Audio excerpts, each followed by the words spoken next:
Hey, it's Brian, the blue-eyed driver. So I made a video that deals with something that maybe not a lot of people are talking about, and it is avoiding the sketchy parts of town is rideshare suicide. You may be asking, well, what does that mean? I'm trying to avoid the sketchy parts of town. So here's the thing: we're a service for people who need rides, and it doesn't matter where they live. It could be in a nice part of town, it could be like rich mansions, or it could be in the kind of sketchy parts of town.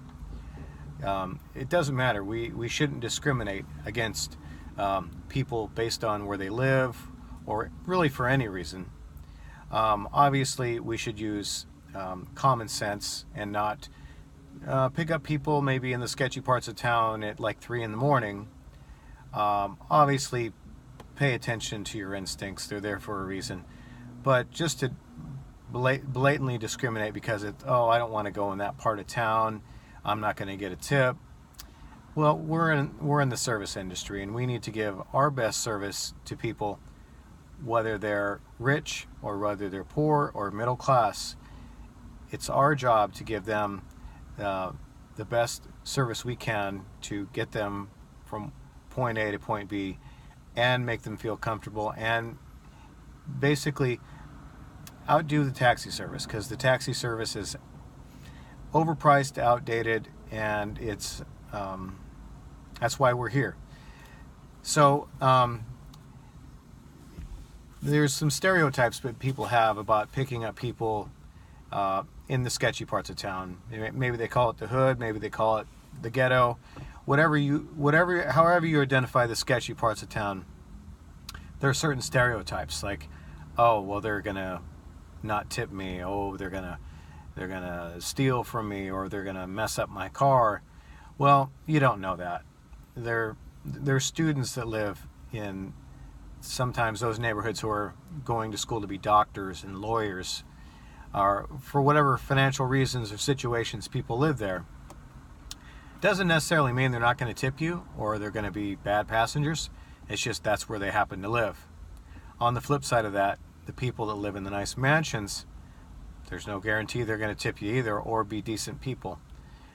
I've had experiences with picking up people in the sketchy parts of town. They were the nicest people, and they tipped me.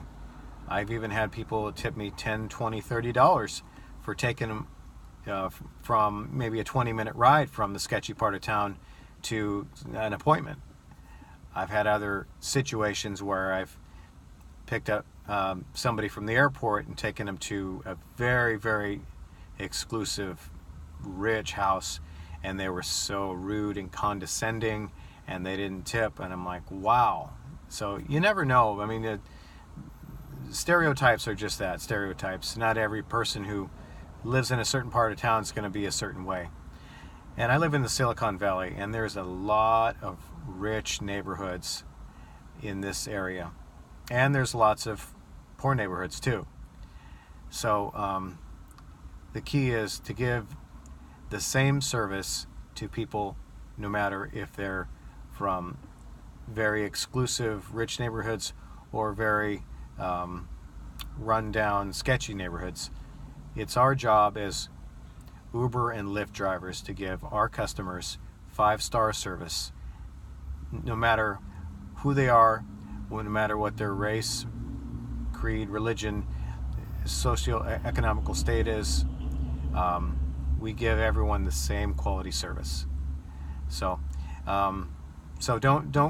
don't cancel people based on where they live, because not only will it ding your rating, but who knows, there could be a $20 tip waiting for you, and you just canceled on them. And just because you may be going to a very affluent, rich neighborhood doesn't mean they're going to tip you. In fact, they could be the opposite. They could be very nitpicky, rude, condescending, and cheap. So you never know. Always try your best to accept every ride, unless you have a customer who's got a very poor rating, like a 4.2 or something. So anyways, feel free to like and comment below. And if there's any experiences you've had with picking up people in sketchy parts of town that kind of surprised you, didn't really expect them, feel free to like and comment below.